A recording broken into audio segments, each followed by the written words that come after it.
Oh, wow. You know, I have a really big and important storyline coming up. I go blonde, so that's kind of a big deal. Character. That's a multi-episode arc, too. That's it. It really is, yes. And, you know, Francine and Haley kind of get into it a little bit because they're both blondes, and yeah, no, it's good. And then, you know, Jeff comes back, too. So I get my husband back, and we're back under the Smith roof together, and it's fantastic. I think Haley's character just continues to grow.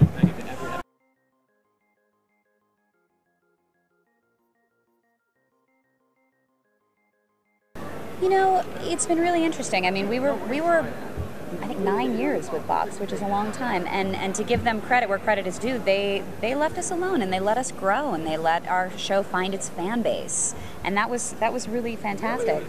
And now moving over to TBS, we're feeling so embraced, and I mean TBS is clearly so excited to have this show, and they're really promoting it and giving it a lot of enthusiasm, and we think it's going to be pretty huge for them. We're hoping. It's creatively, it really feels like a step up because the writers are allowed to do more. They're not asking to change anything. It's just keep it going strong the way it is, but more of what works and more creative freedom.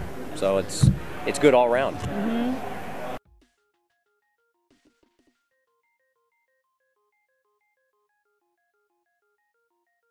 You know, we were talking about this, and I think that American Dad sort of operates like a traditional sitcom, and it's very writer-heavy. We have a lot of writers, and so there isn't a ton of room for improv, but yet I think, you know, if there's something that I feel that Haley should say, I can make that suggestion, and usually they'll listen to it, and then sometimes they won't. But this isn't as big of an improv show as others. Yeah, we typically stick to the script like you do in a sitcom. Mm-hmm. The writers write the words, and the actors say the words. Yeah, exactly. In the cable realm, although typically in series like for Disney or Nickelodeon, it feels like there's more leeway to improvise and to add new ideas and to rephrase things.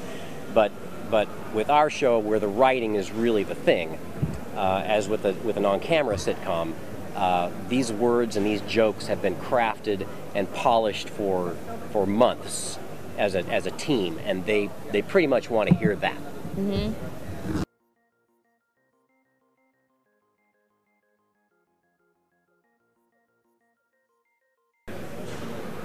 You want to take this one? Okay. Yeah, I'll take it. I think the thing that they arrived with on Klaus is that he's frustrated and stuck in this bowl and just can't make things go his way. Because, you know, as I said before, Klaus started out as Sexy Fish who wants to, you know, get sexy with Mom, and they quickly figured out, nope, it's about Klaus stuck in his bowl and he can't get anything done, and everyone forgets him and neglects him. And I suspect, this is conjecture, that part of the popularity of Klaus is that a lot of the people that watch the show feel that way, that they identify that they're at a chapter in their life, shall we say, where they just can't get the girl, they can't get anything done, they're smart, they're totally capable, but they're stuck in this body that won't do what they want, and they relate to that. And they make great comedic use of it in the show, I think.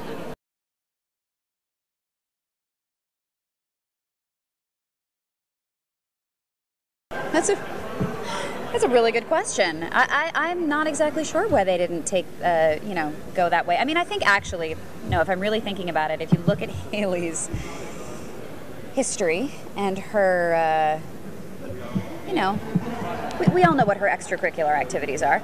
You know, maybe she's not going to be as focused as that. Maybe she likes to sort of, you know, lay back and do her own thing. I feel like maybe her pursuing a career in performing might have just been a little bit too mainstream for her. She just would prefer it to go easier. Yeah, she smokes a lot of dope, man. I don't think that, you know, she's got the motivation. Team slacker. Her and the hubby.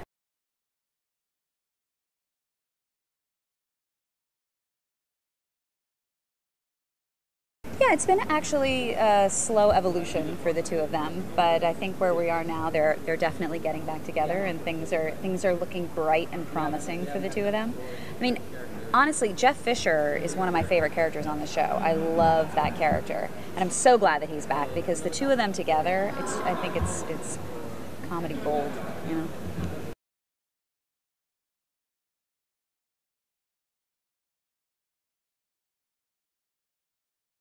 I wish that they could go into the backstory of Klaus being the only stand-up comic in East Germany for 10 years. I think you should pitch that. I should pitch that. That's fantastic. It's like there was one, and actually Stephen King based the clown in It on that stand-up clown character that Klaus did. That's my idea. I'm just throwing out ideas. I think that's great. Yeah, I'm not a writer on the show, but I think you should run with that. Klaus's clown was more disturbing, though. Let's see now. I'm trying to think. I know. We're exploring, I think, dipping our toes into the idea of Jeff and Haley possibly procreating, which is a really funny concept. Oh, I love that idea. So I think that's going to be interesting to see if they... There could be a little baby. They take that any further. I mean, that would be absolutely hilarious. And maybe her, having to stay sober throughout the pregnancy, and yeah, I think it could be really funny. And Roger would be the nanny. Right. Oh, it just writes itself. It writes itself. Yes, I would take over. Dr. Klausus will take over watching and feeding and training their little child.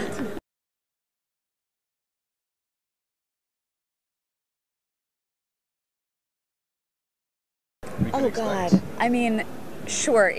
I honestly think that this was my brother kind of playing a joke on me because I don't do on camera ever. It's just not my thing. I just do voiceover. And I think he thought it would be funny to bring me up and have me do this scene. I'm actually playing Morgan Freeman's assistant. I have like a line. I had to fly to Boston, and I was on the set for 12 hours filming it. It was, it was hilarious, and it was really fun. But that's it. I literally have one line, and I am Morgan Freeman's assistant. So that's really going to be a real career shaper for me. Wow. I'm expecting a lot of big things. Goodbye, Rachel. Right? I mean, HBO won't be seeing you at the table reads anymore. Exactly. I'm not going to show up at the table reads. First you phone it in, then someone just reads in for you, and then you're just gone. It's all going to change for me after Ted 2 comes out. We're really going to miss you. We're going to miss you so much, Rachel. It's okay. It makes me sad. I won't.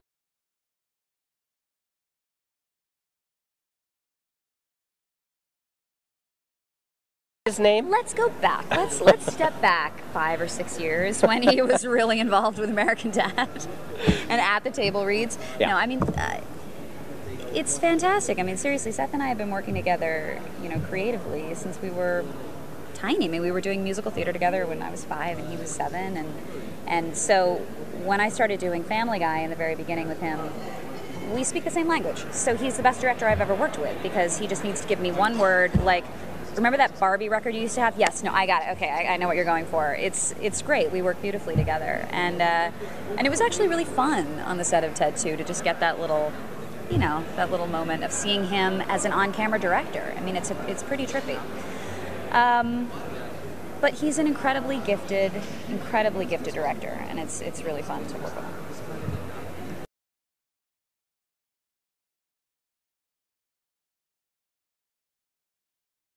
Well, I love doing Klaus so much because, first of all, he's German, and I really love the German language. I studied it in college, and I spent a year over there, and I think it's a hilarious language.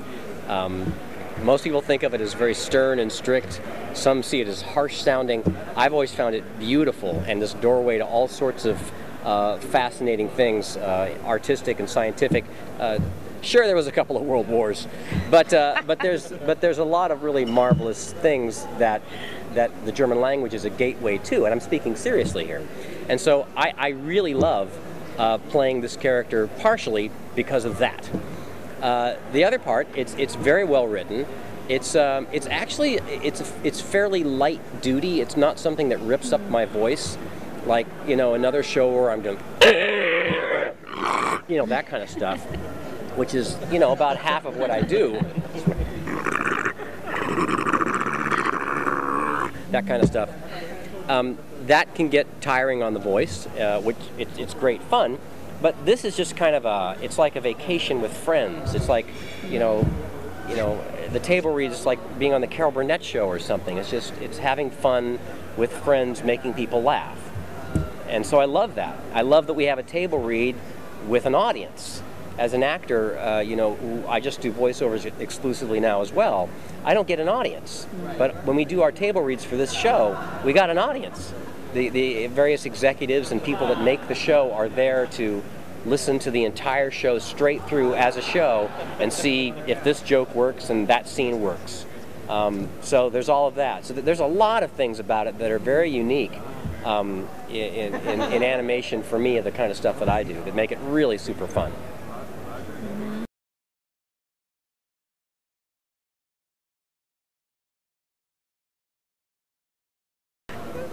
I mean, yeah. Hi, T-shirt. Game of Thrones. Yeah. Oh, Game of Thrones, There we go. that'd be marvelous. I'd choose Walking Dead, I think. I like a Walking Dead. Yep. With But are we going animated? Do you want animated? You can turn live action into animated. You can't Yeah. Okay. Well, then there we go. That's my pick. Game of Thrones. Done. yeah, Walking Dead.